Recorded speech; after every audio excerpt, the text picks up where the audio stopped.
उसके बारे में हम आज पढ़ेंगे। कॉर्निया जो हमारी आंखें होती हैं उसमें जो सफेद सफेद भाग होता है वो थ्रेड पटल होता है, जो कि कैसा होता है अपारदर्शी होता है। इस जो सफेद भाग है उसके द्वारा हमारी आंखों में प्रकाश की किरणें प्रवेश नहीं कर सकती। कॉर्निया को सूक्ष्मतल कहते हैं, जो आंख के आगे का जो काला भाग है उससे पहले एक पारदर्शी भाग होता है जिसमें द्रव भरा होता है।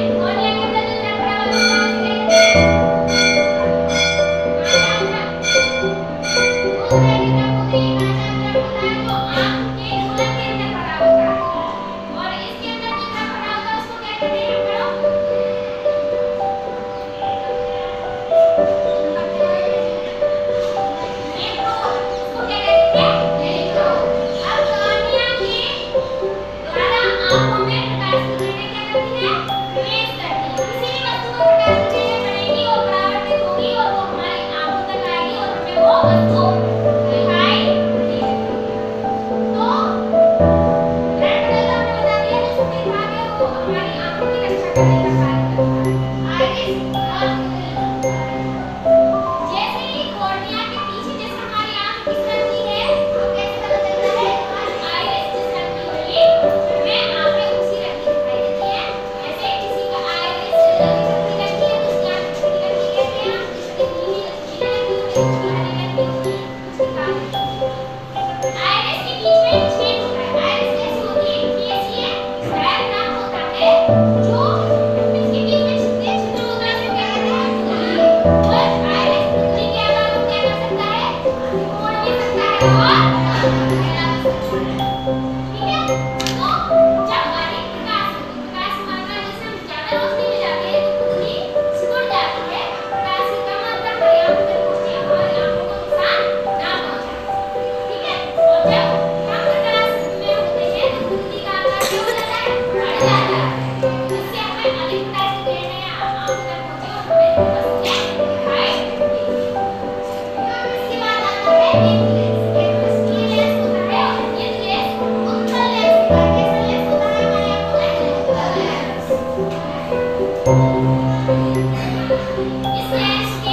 भरा होता है